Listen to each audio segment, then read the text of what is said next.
মাগুরায় অনুষ্ঠিত হয়েছে social development foundation এর স্টেক হোল্ডার কর্মশালা। ২৮ মে দুপুর ১২টায় জেলা প্রশাসকের সম্মেলন কক্ষে আয়োজিত এই কর্মশালায় অংশগ্রহণ করেন প্রশাসন, স্বাস্থ্য, কৃষি, সমাজসেবা ও গণমাধ্যম সংশ্লিষ্ট বিভিন্ন স্তরের গুরুত্বপূর্ণ ব্যক্তিরা।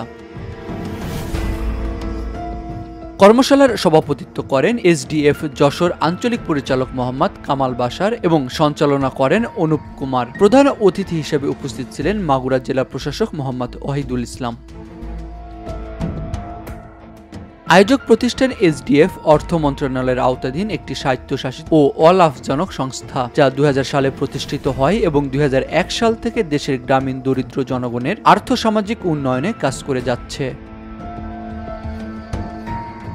বর্তমানে এসডিএফ এর RELI প্রকল্প মাগুরা জেলার ৩টি উপজেলার ২০টি ইউনিয়নের বাস্তবায়িত হচ্ছে। এই প্রকল্পের উপকারভোগীর সংখ্যা ৩৫,৪৪৪ জন, যারা প্রত্যেককেই দরিদ্র অথবা অতি দরিদ্র শ্রেণীর মানুষ।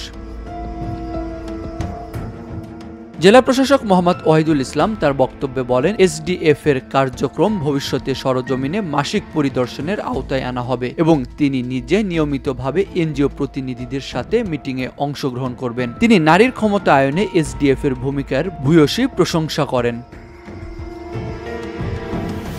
কর্মশালায় এসডিএফ এর চলমান কার্যক্রম, অংশীদারদের ভূমিকা এবং ভবিষ্যৎ পরিকল্পনা নিয়ে গঠনমূলক আলোচনা হয়। অংশগ্রহণকারীরা সংস্থাটির কার্যক্রম আরও ফলপ্রসূ করতে বিভিন্ন মতামত ও সুপারিশ তুলে ধরেন।